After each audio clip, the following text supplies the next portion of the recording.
No Alvo com Heron Falco.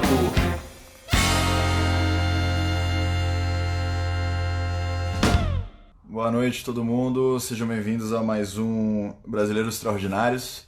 Hoje a gente vai falar sobre liderança jovem com Matheus Neves. O Matheus, eu conheci a gente fazendo negócios, né? A gente se conheceu aí no mundo de negócios. E eu lembro a primeira vez que eu fui visitar o Matheus, eu saí de lá, outras pessoas aqui devem ter essa mesma experiência, mas eu saí pensando, pô, quero ser que nem ele quando eu crescer. Aí depois eu descobri que ele era bem mais novo que eu. Aí foi uma quebra de paradigma. Eu queria entender como que ele chegou com tanta rapidez nessa pessoa que ele se tornou, né? Uma pessoa tão preparada, né? Tão competente no que faz, né? Aí eu chamei ele, a gente concordou, né, nesse tema, liderança jovem, que acho que tem tudo a ver com ele, né? Que ele é super jovem. E ao mesmo tempo é um líder, né, de não sei quantas pessoas aí, depende de como você conta, né, mas indiretamente muitas, né, Matheus? Então eu vou deixar você se apresentar um pouquinho, beleza? Aí a gente continua. Beleza. Então, para quem está assistindo aí, eu estou vendo aqui que muitos que entraram já me conhecem, mas com certeza alguns ainda não. Sou Matheus, eu tenho 30 anos, né? Sou de BH mesmo. Meu pai é o Rono, minha mãe é a Norma, meu irmão é o Lucas, a minha irmã é a Nara. E agora eu tenho aí meu filhotinho, que é Matheus também. Fez um mês Parabéns. agora no último sábado. Eu vi que a Lulu tá aí, que é a mãe dele, tá assistindo a gente. Então, trabalho basicamente com o segmento de varejo de alimentos e o mercado imobiliário. Mas aí, pegando um gancho no que você falou de política, não querendo entrar nesse tema, porque eu acho ele muito polêmico, mas trazendo já para a questão da juventude, porque eu Uhum. particularmente comecei a me interessar por política não tem muito tempo. E eu acho que isso não é uma novidade para o brasileiro, porque Aham. na história rápida aí da política a gente veio da ditadura, a democracia do mundo é um modelo novo relativamente. Então acho que a gente mesmo está se descobrindo É. em qual é como lidar com isso tudo.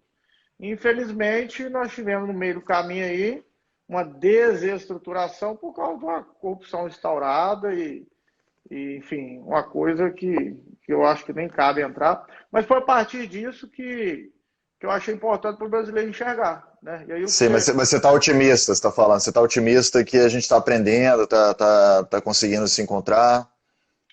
Pois é, eu sempre sou otimista, né? Mas Aham. também sempre sou preocupado. Então são duas coisas, duas características bem comuns. Mas eu estou otimista sim, porque independente do cenário político que a gente está vivendo, eu penso que um primeiro passo importante da sociedade que foi dado, e eu acho que isso vale para qualquer âmbito da vida, profissional, pessoal, que seja, para Aham. transformar, chama-se interesse. Eu acho que o brasileiro hoje É. está mais interessado pela política. E sim é um passo importante para alguma transformação. Isso eu concordo plenamente. Assim, como eu falei, eu morei fora há muitos anos, né? Quase metade da minha vida eu morei fora do Brasil e realmente eu nunca vi isso que eu estou vendo agora no Brasil. Depois que eu voltei, esse ar de fome de mudança, né? De conscientização, de cansaço com certos problemas, né? Certas repetições, né? Então É, eu concordo com. é interessante, porque hoje a gente vê jovens com pessoas mais experientes, jovens com jovens, enfim, debatendo política, o que não era nem um pouco comum. É verdade, não era nada comum. As pessoas achavam chato, né? Não era um assunto E pior, legal, né? Hoje é um assunto é, interessante. e não sabiam, né? Eu lembro eu como jovem, eu não tinha a mínima ideia como funcionava, o governo, entendeu? Que cada poder fazia e como o mecanismo inteiro funcionava, né? As pessoas estão se interessando mesmo, né? Exatamente. Mas aí eu penso que, trazendo para essa questão da liderança jovem que você falou, Uhum. é, é importante a gente continuar com debates não só de política, mas sobre transformação, sobre Sim, cenário. Eu acredito que nós vamos falar um pouco aqui à frente de cenário econômico. É com exatamente certeza. a juventude se interessar pelos temas, porque são elas que vão fazer a mudança lá na frente. Não é o Absolutamente. cara de 60, 70 anos. Não que ele não seja importante, não estou descartando de forma alguma. Muito pelo contrário, são figuras extremamente importantes, porque foram elas que nos trouxeram até onde a gente está. E são elas que vão contribuir com experiência e conhecimento para a gente chegar lá na frente. Mas esse interesse, essa pujança, essa energia da juventude é que vai fazer a máquina continuar andando. Matheus, me conta, assim, continuando um pouquinho na sua biografia, né, que a gente acha que não foi a fundo o suficiente, me conta sobre sua trajetória, que eu dei uma lida aqui na internet, que você já está há 15 anos, quanto tempo você está aí em posições de liderança, posições administrativas, como é que foi isso? Então, a nossa empresa é familiar e sempre teve a estrutura familiar. Então, eu comecei a trabalhar na empresa do meu pai com 15 anos, e que era uma rede de supermercadista aqui na Grande Belo Horizonte. E aí eu entrei no processo de formação, que era um programa trainee, onde que a minha dinâmica era passar por todas as áreas. Então, fiquei lá quase 5 anos, né, no processo de aprendizagem mesmo, vivendo a operação, vivendo as lojas, conhecendo os setores. E aí, quando eu tinha meus 20 anos, foi exatamente no momento que meu pai saiu dessa sociedade e nós entramos na sociedade que a gente está atualmente. Tivemos aí uma outra empresa num curto período, foram 3 anos, de varejo também, que foi vendida depois, as lojas foram vendidas para o BH, e a gente permaneceu no Marte Minas, que é a empresa que a gente está hoje. Quando eu vim Uhum. para o Marte Minas, eu estava com 21 anos, tinha acabado de completar meus 21 anos, e aí o meu pai me convidou para estar do lado dele e assumir a área administrativa e financeira do grupo. Enfim, e aí no dia a dia a gente foi se formando, né? Então, na sociedade temos o meu pai, o Murilo, que são hoje os acionistas da empresa, e temos na diretoria eu, Felipe e o João Batista e o Danilo, que está aí com a gente também, que participa na parte operacional. Então, esse processo de formação, eu tive aí 5 anos, vamos dizer assim, de treinamento, e depois eu tive aí já um cargo, uma posição na empresa, e continuo em treinamento, não aprendi tudo que eu tenho para aprender, não, mas, mas aí desde então que eu assumi assim, uma posição e tive né, à frente da equipe, enfim. E aí a gente. Aí vieram aparecendo outros desafios, né? Faço parte da AME Jovem, faço parte da AMES, que é a Associação Mineira de Supermercados, atuo também na empresa imobiliária que a gente tem. E, enfim, em forma objetiva, foi assim que nós tivemos aí uma série de desafios, né? Lógico. Entendi. Em termos desculpa te perguntar, se fica à vontade que você quiser responder ou não. Mas eu queria entender assim, como que você se formou, como que você formou sua cabeça, se você fez cursos de gestão, entendeu? Como que você se preparou, né, para chegar onde você está hoje? Então, eu não fiz uma faculdade. Eu brinco que a minha faculdade foi no SEASA, né? Para quem conhece o SEASA, sabe bem que lá é uma boa faculdade. Mas eu não tive uma faculdade de escolar, né? Não frequentei. Fiz até o terceiro ano do ensino médio. Mas eu sempre busquei debater, né? Discutir, conversar com pessoas que são de negócios, não especificamente do varejo, Sempre quis aproximar aquelas pessoas mais experientes. Sempre participei de feiras, sempre participei de viagens, sempre fiz enfim, não sou um bom leitor de livros, mas já tive algumas experiências aí com algumas leituras interessantes. Então, a formação do conhecimento foi muito Foi na prática, né? Na prática e na busca, né? Com pessoas que poderiam... Sim, sim, entendi. Com a curiosidade, né? De perguntar, É isso? Isso aí, exatamente. O Então, seu pai está até falando aqui, uma honra tê-lo aqui com a gente, está até falando que você teve a melhor faculdade, faculdade da vida. E assim, eu sabia disso, já tinha te perguntado isso antes, a razão que eu te perguntei agora é porque eu acho que isso é muito inspirador, né? Você está na posição que você está, com a competência que você tem, né? Com o domínio que você tem dos negócios, e não ter feito uma faculdade e ter, ao invés, aprendido isso com outras pessoas, e na marra, né, com sua própria força de vontade, com sua própria disposição e tudo mais. E isso, para mim, é uma coisa muito, muito legal, que é inspiradora para todo tipo de pessoa, porque tem gente hoje em dia querendo trocar de ramo, entendeu? Fez tal coisa, quer trocar, e tem muita insegurança, né? Pô, como é que eu faço? Se vai dar certo ou não vai dar certo? Eu acho que essa história sua, né, de começar a fazer, ir aprendendo fazendo, ir melhorando, eu acho que é muito legal, sabe? Só para você entender por que eu te perguntei. Pois eu vejo assim, eu sempre me inspirei em pessoas, né? Eu começo pelo meu pai, pela minha mãe, eu tenho ícones do empreendedorismo, eu tenho ícones como ser humano. Então, eu acho que a gente tem que se inspirar em pessoas que a gente acha que estão à frente. É nisso que a gente...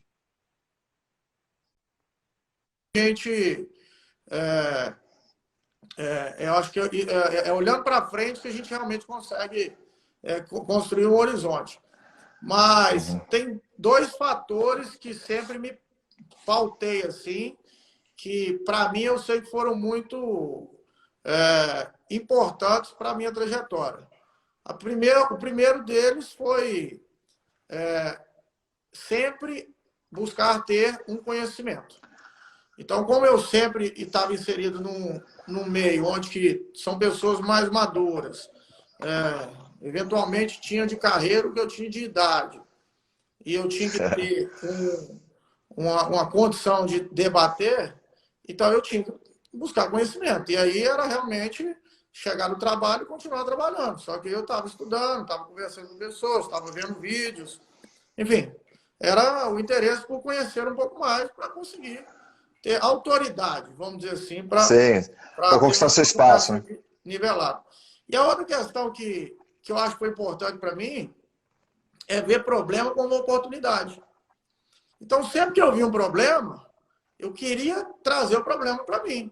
Porque à medida que eu conseguia, independente se era sozinho, que normalmente não é assim, ou com time, eu conseguia trazer uma solução para o problema, eu resolvi um monte de problema ali. Eu ganhava autoridade do time, porque eu estava resolvendo um problema, eu aprendia, porque eu estava resolvendo um problema, e eu conseguia ter um nível de experiência, um nível de consciência melhor, para mim me desafiar mais e trazer mais problemas, ou problemas maiores. E aí vem o processo de crescimento, amadurecimento, enfim, vira um ciclo, na minha opinião, virtuoso. Ao contrário de pessoas que na hora que é segunda-feira, segunda-feira, né? Que saco, começando a semana. Segunda-feira para mim é bom pra caramba. Você tem um monte de coisa para você resolver, né? Um monte de coisa para você fazer, um monte de coisa para você aprender.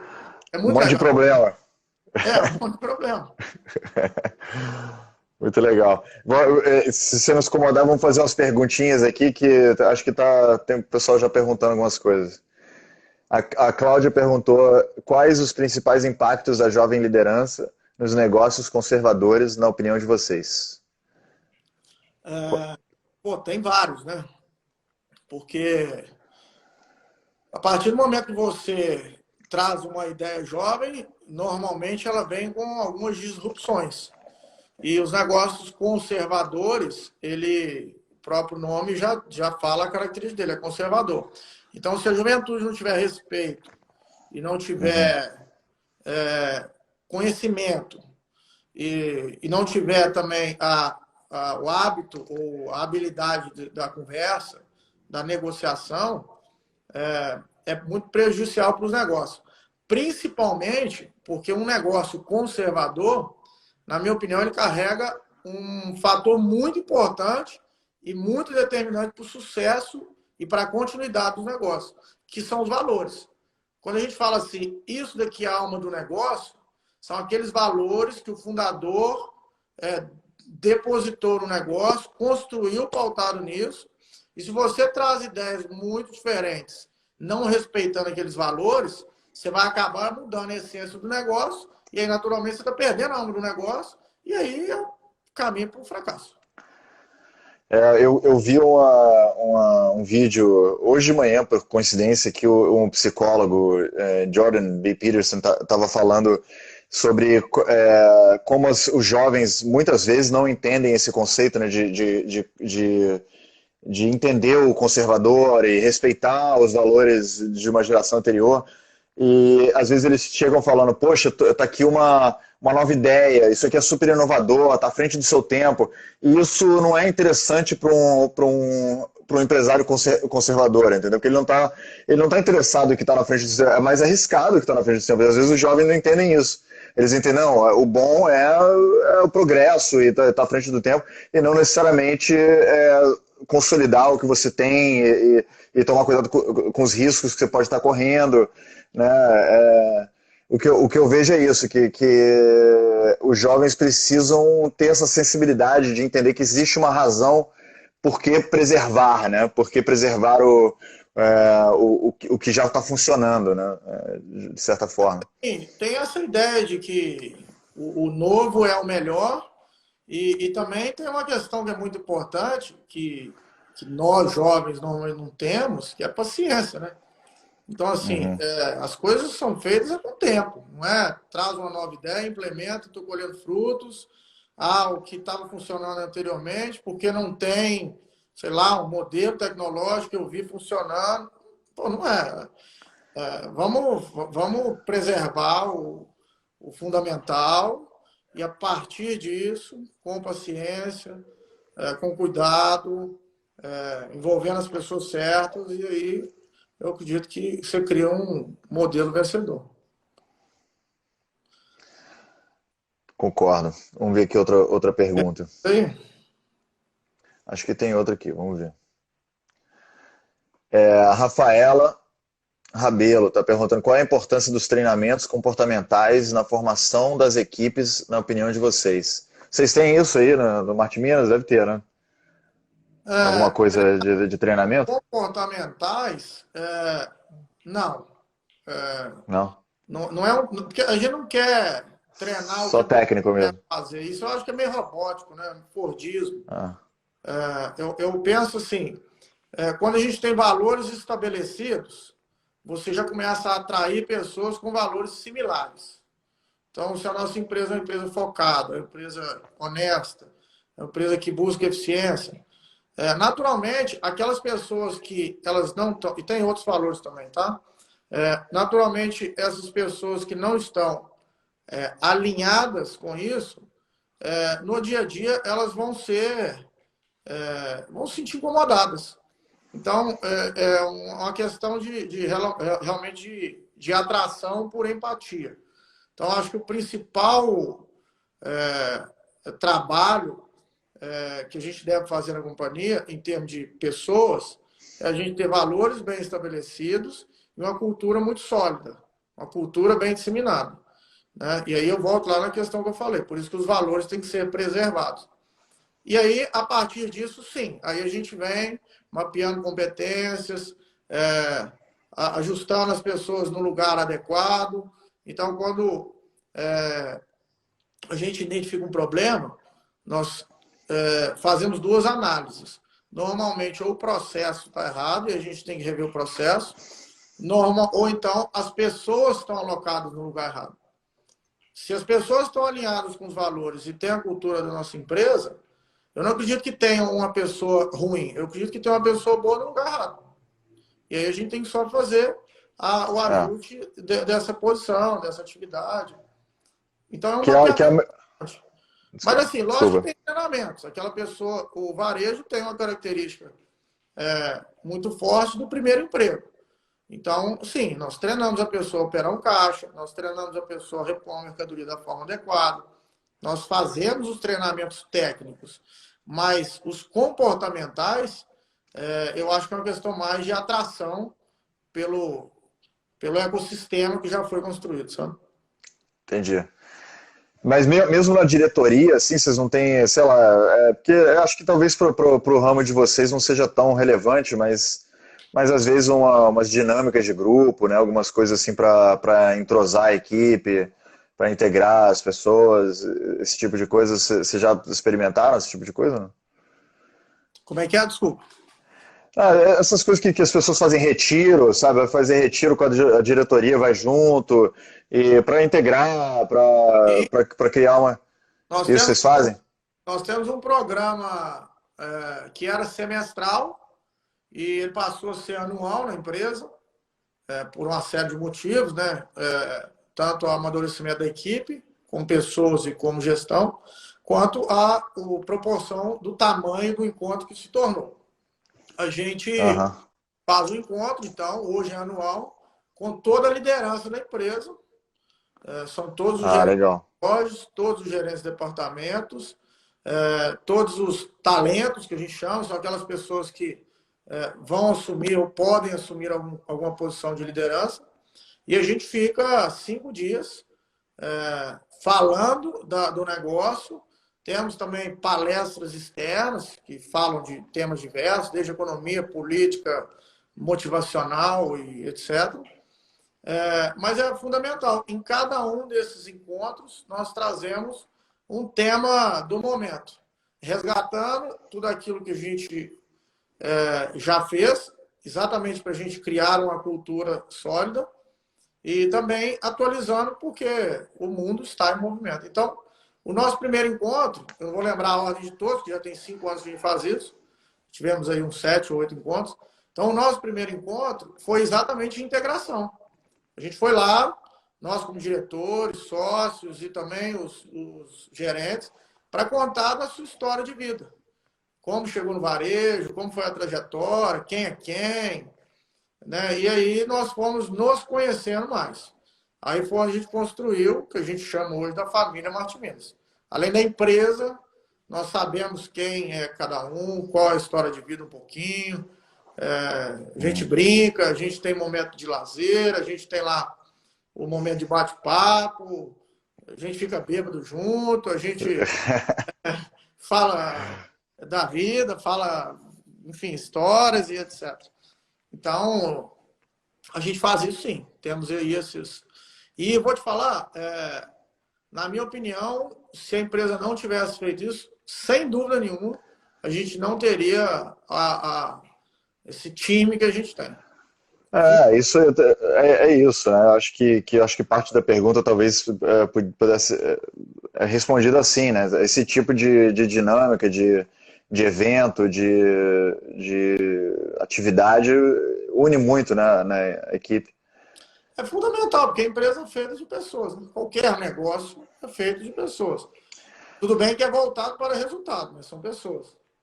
E me conta, Matheus, sobre como que para você foi esse processo de se tornar líder, assim, em que momento você se viu como líder e se sentiu autoconfiante o suficiente para, entendeu?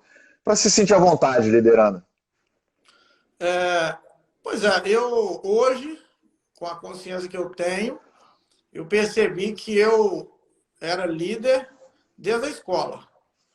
Porque na escola eu era o que eu normalmente juntava a turma em casa, reunia os amigos, propunha as viagens, andava na frente na hora do recreio. Então, eu acho que dali começou a ter alguns traços, assim. Então, eu percebo isso hoje.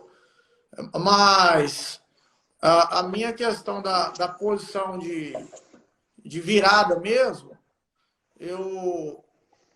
assim, eu não consigo ver o momento exato, mas É um processo, talvez. Foi uma trajetória construída onde que eu acho que cada elogio de algum funcionário que estava do meu lado no momento que eu estava aprendendo, ou que estava subordinado no momento que eu estava gerenciando uma área, eu acho que é uma aprovação de liderança, porque você vê que tem pessoas mais velhas te respeitando pela sua conquista, reconhecendo sua autoridade, enfim. Mas então eu acho que não tem um dia certo, né? Sei, sei. Mas tem uma pergunta ali no meio do caminho que eu vi, da Mahara, né? Aham. Gente Responde aí. vários desafios, né? Quais foram os principais desafios? Mas eu acho que tem uma coisa que culmina aí, que é qual foi um grande desafio e qual foi o momento que você reconhece como líder. Eu acho que é um momento que o seu pai e sua mãe te veem como profissional e não só como filho, entendeu? Então, acho que você consegue separar bem e falar, não, estou me tornando realmente um bom profissional, porque minha mãe está validando como caráter, como ética, como... Enfim, tudo aquilo que ela me ensinou, e porque meu pai também está me validando como tudo isso que ele me ensinou, e também está me dando autoridade para tomar decisões. Porque aí você está, na minha opinião, demonstra que você está carregando aqueles valores. Então, a ideia de você conseguir continuar fazendo mudanças, mas preservando a essência do negócio, ela fica mais sólida. E aí é onde começa a ter mais segurança. Tá até aqui a Marcela Bretas está falando, Matheus, quais foram seus espelhos de liderança no mercado de varejo e quando você começou a trabalhar? Você já falou do seu pai e da sua mãe, mas teve outras pessoas assim dentro do mercado? Tem vários, né? Não só no varejo. Eu acho que Antônio Hermídio Moraes, Jorge Gerdau, Jorge Pauleno, o Abílio Diniz, o Pedro do BH, o meu pai, o Valtinho, o Vicente. Então, assim, são histórias empreendedoras e inspiracionais. Eu acho que qualquer um desses aí que você estudar e tiver a oportunidade, como eu fui privilegiado de... Primeiro que eu tenho um professor dentro de casa, com a rede de relacionamento de um monte de fera, que eu citei já alguns nomes. E eu tive a oportunidade de sentar e bater papo com um monte deles. Então, assim, além de inspiração para qualquer um, eu conheci a história. Então, não foi uma pessoa que formou minha opinião e nem que me atraiu para o empreendedorismo. Foi um monte de cases aí, vamos dizer. E você tinha me falado algum dia que a gente conversou, eu lembro que você falou que você viaja muito para ir para conferências, você foi até naquele Singularity University. Aí você pode falar um pouquinho sobre isso? O que você gosta de ir, o que você gosta de ver, o que você aprende, como?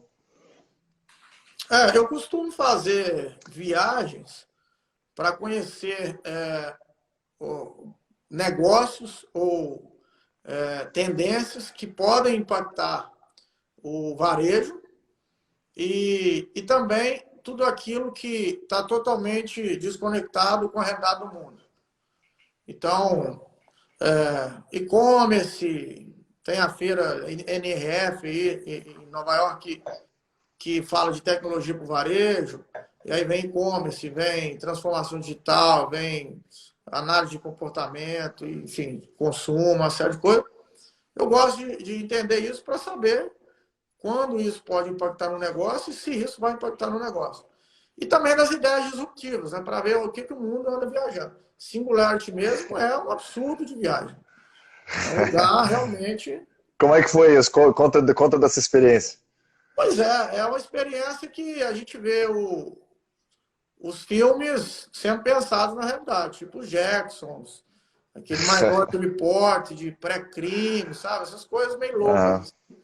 Você começa a ver que existe gente pensando nisso, na verdade, sabe? Então é interessante para ver que o mundo está olhando para isso e, com certeza, muitas das coisas vão vir na prática. Há 25 anos atrás, ninguém falava de celular. Hoje, ninguém vive sem, né? É verdade, é bom tá a par, né, dessas tendências. Eu acho que é fundamental. Teve uma pergunta aí que eu achei interessante da Raíssa, que ela falou Aham. alguma coisa da gestão, se há alguma diferença aí da gestão no Brasil comparado a outros países. Ok. Eu acho o Brasil o melhor país que tem, para te falar a verdade. Você já me falou isso. País tropical, não tem, tirando, né, a política nossa, não tem grandes conflitos, o povo alto astral, um país em desenvolvimento. Então você tem, o que eu falei, né? Tem um monte de problema para resolver. Olha que tamanho portátil que a gente tem, né? Tem problema de infraestrutura, de saneamento, de logística. Mas não é todo mundo que adora problema com você, não. Pô, mas é a oportunidade de transformação. Você Eu vai para um sei, eu país do concordo. primeiro mundo para virar entregador, comprar uma televisão de É. plasma e achar que tá bom? Pô, nem sei se tá mais perto. Entrar na esteirinha, né? Entrar Não, no não tá. sisteminha dele. E não tem muito. Então, assim, e outra coisa, eu falo que o Brasil é para brasileiro, amador, ou quem é de fora não entra aqui, porque é tão complexo que só o brasileiro consegue trabalhar aqui. Então, é um ponto positivo, porque você diminui sua concorrência, e, e é um ponto positivo, porque a partir do momento que você tem oportunidades aqui, e você acaba se tornando é, bom em uma determinada área que você se dedica, fica muito fácil trabalhar em qualquer país do mundo. Qual é o problema logístico dos Estados Unidos, por exemplo? O cara que é bom de logística, ele pode ir para lá que dá banho em qualquer um. Até um cara que eu gosto bastante, o Dom Bertrand de Orleans e Bragança, né, que é um príncipe do Brasil, ele fala isso, que ele estava na entrevista com Danilo, não, qual é o nome dele? Do The Noite, Danilo Gentil. Danilo Gentili, Gentil. Aí o Danilo Gentili estava brincando, o Brasil é o país do futuro, há quanto tempo é o país do futuro? Aí ele perguntou como se fosse ironicamente, né, pro Dom Bertrand, você acha que ele ainda é o país do futuro? E o Dom Bertrand falou, acho, claro que é. É um país que tem todos os recursos naturais que precisa, tem um povo bom, um povo de talento, né? Você vê a gente exportando talento aí pelo mundo inteiro. E a única coisa que a gente tem que não faz desenrolar a coisa, problemas do governo específico. E a gente tem e o país não é só o governo, né? O país é toda uma sociedade, uma produção, né? Tradições, tem várias coisas aí acontecendo no Brasil que as pessoas nem ficam sabendo. Que é uma das razões que a gente está fazendo isso aqui agora, entendeu? O Brasil tem muitos valores, tem muito valor e tem muitos valores até que não tem tanto, mas a gente vai criando. Sim, é um pouco bom, só. Tem lógico, seus problemas, como qualquer país, qualquer casa vai ter, sabe? Faz parte da vida, o bem, o mal, o direito, esquerdo, sabe? Isso faz parte. Mas eu vejo o Brasil, sim, o que você falou, é tudo de bom mesmo, porque burocracia, problema político, a sociedade corrige. Como é que você É, corrige uma sociedade velha? Onde que a maior é mão de verdade. obra está velha? Só se começar a fazer menino e esperar 30 anos.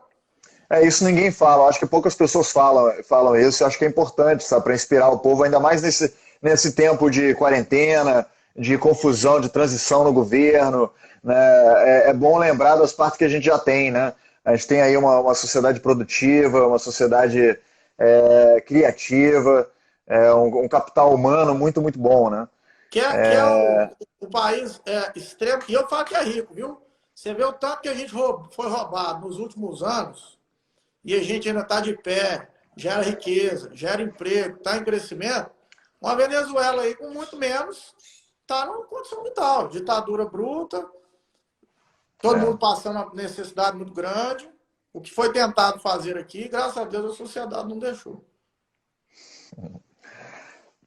legal. Vamos ver aqui outra. Eu tinha outra pergunta aqui, eu não sei onde eu coloquei.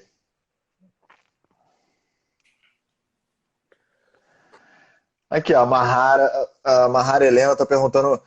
A gente meio que já falou um pouco sobre isso, mas acho que dá para elaborar um pouco mais. No momento que você primeiro assumiu a liderança, né? A gente falou um pouco sobre isso, mas como é que foi esse primeiro momento, né? Quais foram os maiores desafios e tomadas de ações quando você tinha 20 e poucos anos e assumiu a liderança? Putz, não tem um desafio, né? São alguns. Eu já tinha falado aqui, um pouco você ter o cuidado com a equipe para que ela também tenha o cuidado com você, porque eu não gostaria, eu não queria, naquele momento, transparecer simplesmente e exercer simplesmente o poder do meu cargo. Eu Aham. queria que eles me respeitassem pelo conhecimento. E aí é um ponto de inflexão, né? Porque como é que uma pessoa com 20, 30, 40 anos de experiência vai respeitar uma pessoa de 20, 21, 22, acreditando que ela tem bagagem e conhecimento suficiente para tomar a decisão e aquela pessoa vai acreditar na ideia. Então, assim, o desafio maior era esse. Era como relacionar com a equipe. E eu tive o cuidado de conversar, na maioria das vezes, e ser firme quando eu achava que deveria. E aí eu acho que essa relação foi construída e bem estabelecida, sabe? Com respeito, com credibilidade. Então, assim, eu acho que a conversa resolve um monte de problema. E foi o que eu tentei fazer. E que tipo de, vamos dizer, obstáculo em termos de. Porque eu imagino que não deve ter sido todo mundo que te respeitou de cara, né? Que tipo de obstáculo você enfrentou nesse sentido? Assim, as pessoas não deixavam você fazer o seu trabalho, nesse sentido. Não, não é não. Você ainda, quando você é novo, você ainda está muito ligado à figura do pai, né? Eu quero que você faça isso aqui porque o caminho é o melhor. Ah, você já conversou com seu pai? Sabe? Então, Sei, já te a coisa desmoraliza. fica te infantilizando, sabe? Não, pô, já Aham. sei.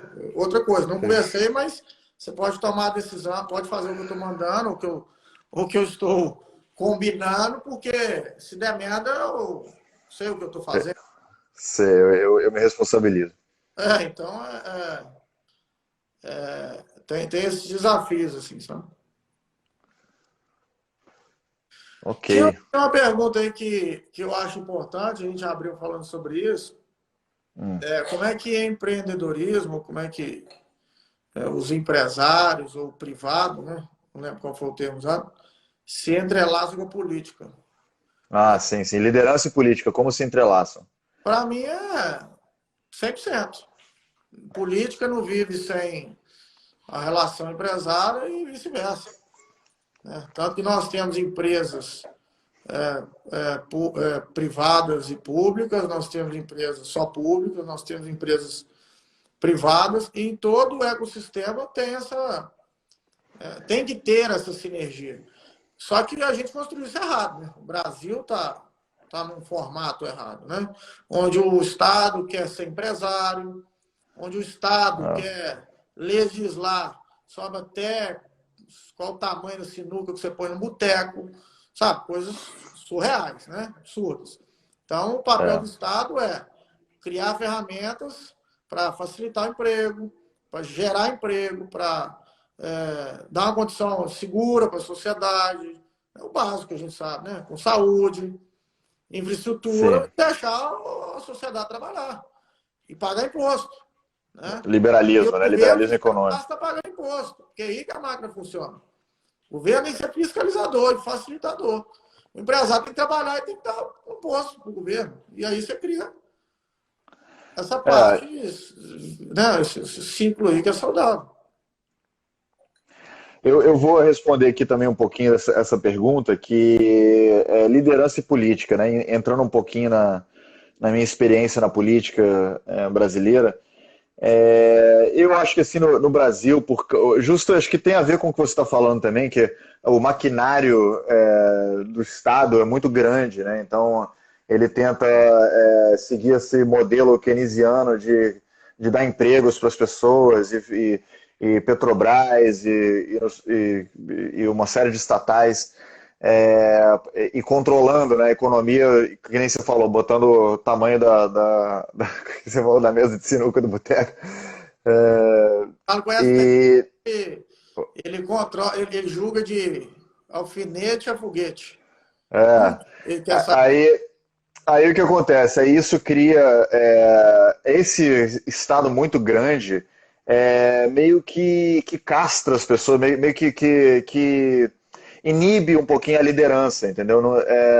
Torna as pessoas um pouco tipo aquela famosa história do funcionário público mamando na teta do governo, né? Assim também os políticos mamam na teta do governo. O sistema eleitoral que a gente tem no Brasil, né? De partidos políticos recebendo dinheiro do governo, todo mundo assim criando uma O empresário estava dependência. na teta do governo, a gente viu a Lava Jato É, aí. claro, exatamente. Tem concessões, tem N coisas aí que o governo pode dar, que a própria cultura brasileira é dependente com a Lei Rouanet, era dependente do governo, né? Só conseguia girar com o governo. Então, o jeito que eu estou respondendo isso é que liderança e política se entrelaçam idealmente, né? Mas eu acho que no Brasil falta muita liderança na política.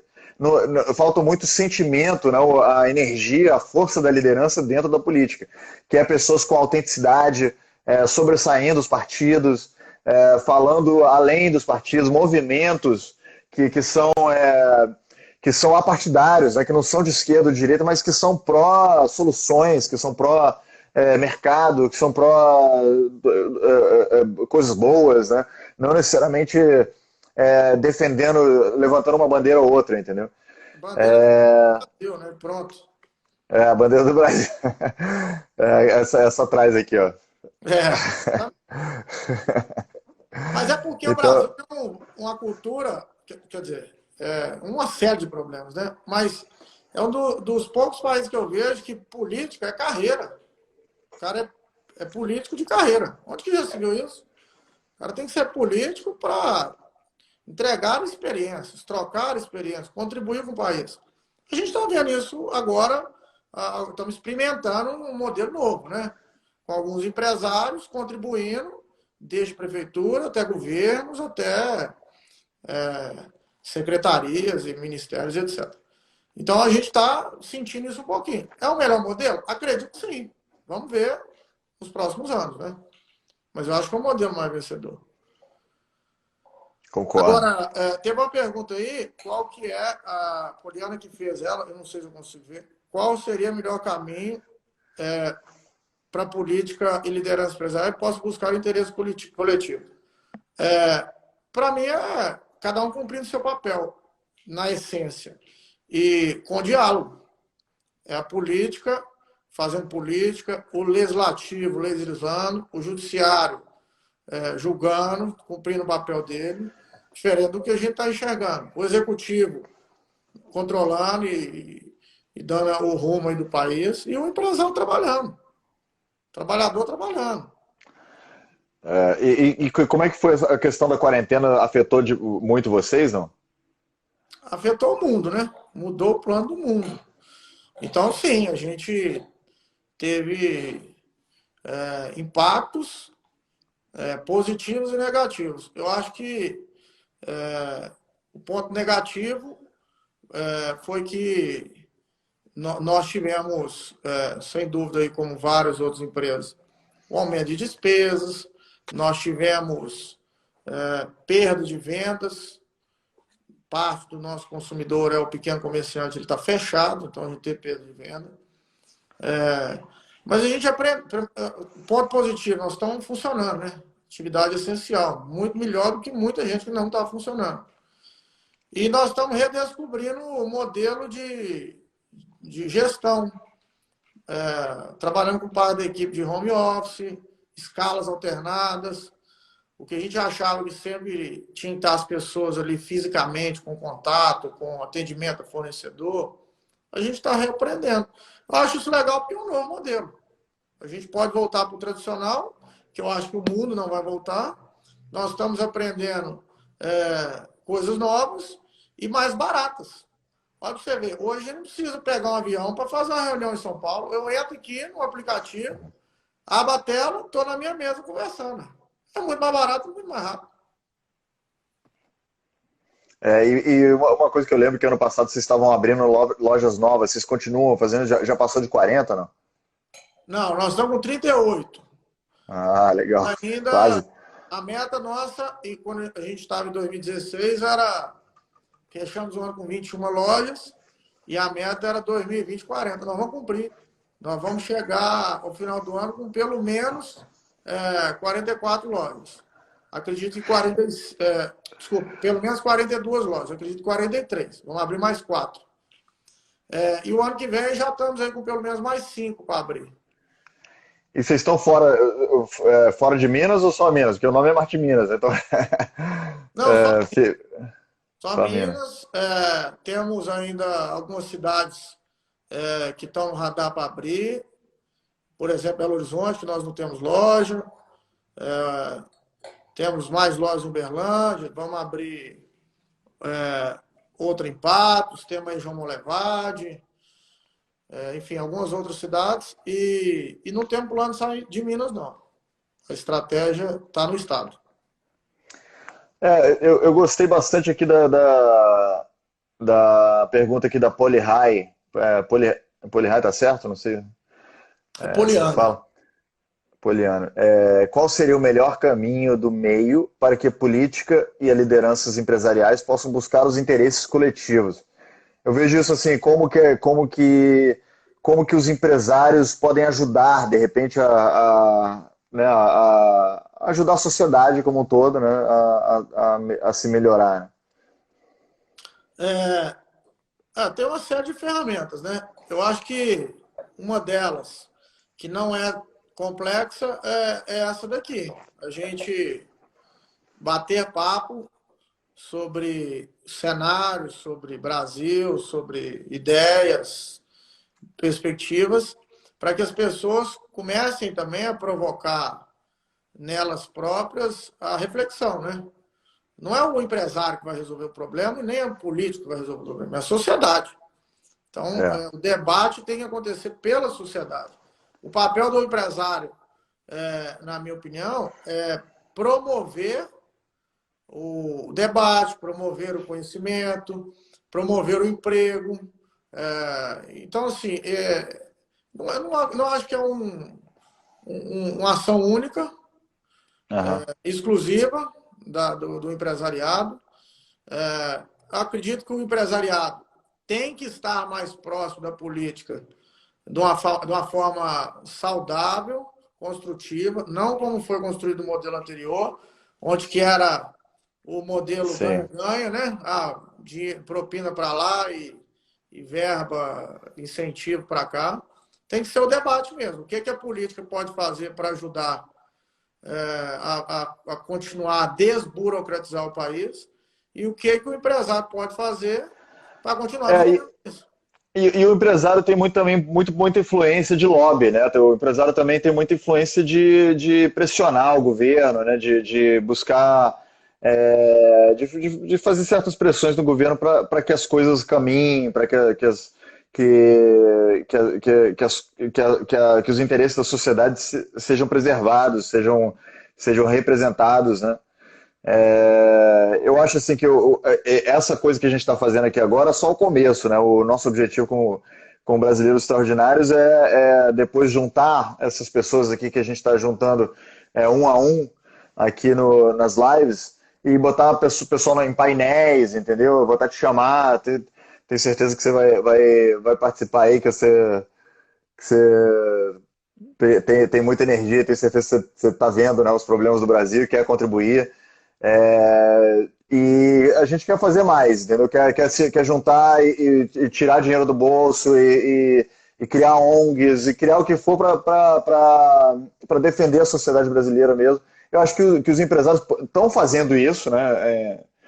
Cada um no seu nicho, cada um pouquinho por pouquinho, mas a nossa proposta é aumentar a sua força, né? Unir mais pessoas do bem, mais pessoas que estão querendo esse futuro do Brasil mais ajeitado, mais ordenado, né? Com a economia mais livre.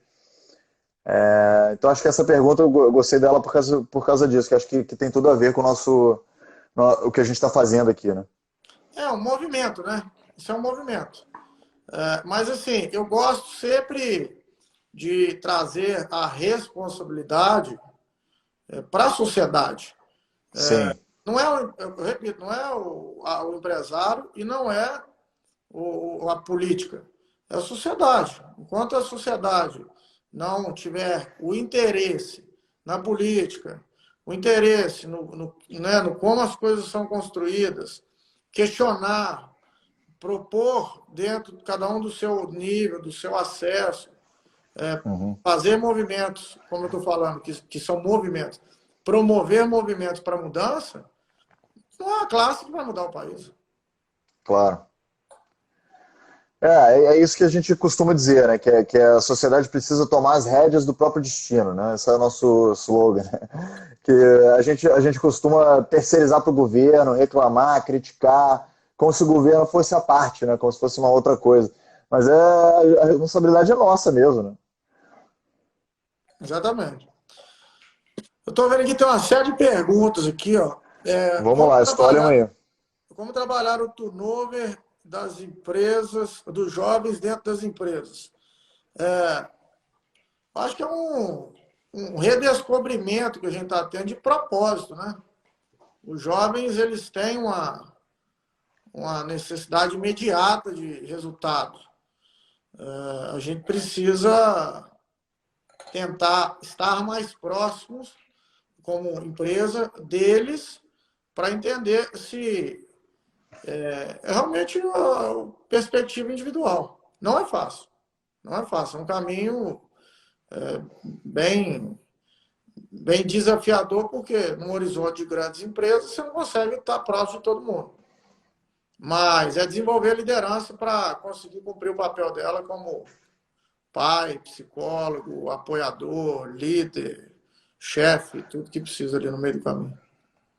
Matheus, acho que a gente podia entrar num assunto assim que a gente não entrou ainda, que eu acho que é como, porque assim, você teve a sua história, né? Seguiu os passos do seu pai, você teve esse modelo aí, você teve a sorte, vamos dizer, de ter um guru dentro de casa, né? Que não é todo mundo que tem essa oportunidade. Então eu queria que você desse uma mensagem, né? Do que você aprendeu e que você acha que uma pessoa que não tem isso, né, que quer ser um líder, que quer crescer como líder, que você acha que você daria de dicas para chegar num nível assim, de competência, de experiência que você chegou?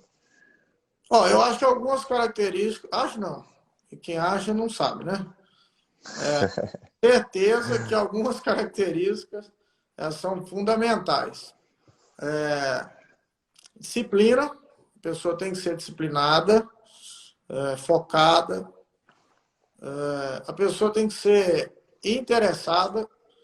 Então, proatividade, do que eu já tinha falado, no buscar o conhecimento, no trocar experiências. A pessoa tem que gostar de assumir riscos. Um líder que não assume risco não tem jeito, porque você tem que tomar a decisão, né? Então, você tem que estar predisposto a isso. E a pessoa tem que lidar bem em cometer erros e corrigir eles rápidos. Porque eu acho que é um pouco místico essa ideia de que pessoas de sucesso não erram. Não, pelo contrário, todo mundo erra e erra todo dia. Só que você erra e corrige rápido, ou você comete menos erros, ou não. Ou você, de fato, você comete menos erros do que a quantidade de acerto que você teve. Então, é essa a balança que ela tem que estar sempre desequilibrado, né? Mas os erros, fazem parte. E a pessoa tem que ser resiliente. Tem que aguentar porrada. Não tem jeito. E gostar de problema, Fantástico. né? É, que você falou lá no início. Para mim isso valeu a live inteira, essa resposta aí. Muito boa. Bom, Então, a gente tem mais. tem oportunidade. Todo mundo acha que se colocar isso aí no radar vai mudar muito a relação com o trabalho. Beleza, a gente tem mais 2 minutos só, então vamos talvez pegar a última pergunta, mas eu vou te fazer uma pergunta, né? Eu queria dizer, acho que outras pessoas já fizeram perguntas similares, mas então daqui para frente, como a gente fica, né? Que você, nesse último minuto aí de live, o que você diria que a principal coisa que os brasileiros, a sociedade brasileira, o governo, os empresários, todos nós precisamos manter em mente fazer para ter um Brasil melhor? Eu vou tentar responder essa pergunta rápida, porque eu quero deixar um recado também. Tá bom. Um Brasil melhor, eu acho que ser otimista, de fato, questionar o modelo, levantar cedo e trabalhar. Botar a mão na massa, promover mudanças, promover discussões. Como eu tinha falado lá no início, um modelo novo, testamos, a geração anterior testou algumas formas e relações e a gente viu que não foi o melhor caminho. E o caminho é a gente tentar, aproximar da política, conversar com pessoas que a gente acha que pode agregar, fazer movimentos que a gente acredita. Eu penso que se a gente não acredita num Brasil melhor, nós não vamos fazer um Brasil melhor, né? Para mim, os piores brasileiros são aqueles que saem daqui e vão para os Estados Unidos. Entendeu? O que o cara vai agregar no Brasil? Não vai fazer porra nenhuma pelo país, sinceramente. Bom, eu tô de volta agora, hein, Matheus? Pois é, mas você foi refinar seus conhecimentos e trazer de volta para poder contribuir melhor com a gente. É verdade, é verdade. Então a gente pode contar com você, com o nosso movimento aí para participar, para estar com a gente aí, conversando, batendo um papo. Com certeza. Mas eu queria deixar uma mensagem que eu falei. Esse momento de pandemia, Aham. eu acho que é uma oportunidade muito grande para a liderança jovem participar mais da mudança do Brasil. Por quê? Na minha concepção. Porque isso é novo, não é para o jovem, isso é novo para qualquer um. Ninguém viveu o que nós estamos vivendo.